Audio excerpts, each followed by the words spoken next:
Matibag, the NBI director, kinumpirma po nila that there is a serious threat in line dito sa pahayag na ginawa ni VP Sara Duterte against the president and the first family. Aniya, napatunayan po din ng NBI forensically that first, the video is correct, and second, there are multiple attempts that they've noticed and they see online and offline threats towards our president, President Bongbong Marcos.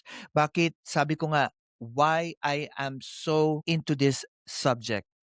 When you threat the president or even the vice president for their safety, that is for me a red line. And even NBI director was saying, when you attempt or when you safety issues for any sitting officials, that is when the government must step in and must draw a line.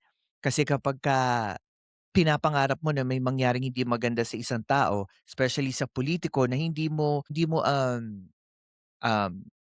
kaparehas ng political views or may issue kang personal sa kanya, mali po yun.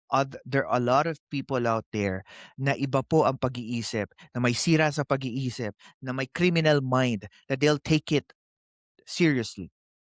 Din ni attorney dito, ang target umano ah, ng threat na ito na kanilang nasiyasat at yung mga nakita nilang live threat ay tuma-target po sa ating Pangulong Bongbong Marcos at sa pamilya po. And the second, the Vice President, the second powerful um, official in the land, even if tight na yung security, the best people ever na mag-secure sa kanila for their safety. Dahil polarized na ang politika sa Pilipinas o sa bansa natin, the more you put flames or the more you put gas on flames, the more you get reaction to people.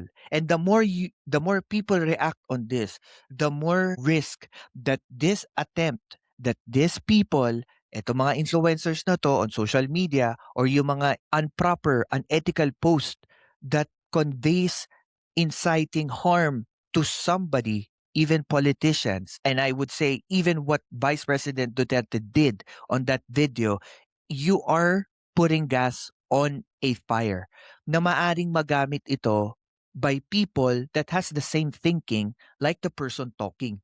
Especially, alam naman natin, VP Sara is influential sa maraming tao. Diba? Either you're pro Sara or anti Sara. At the end of the day, that is wrong for you to threat. And sabi niya pa, no joke. Ako, si Densable TV 2.0 at ito ang Pilcast kung saan ang katotohanan ay walang takot na sinasabi. Like, share, and subscribe na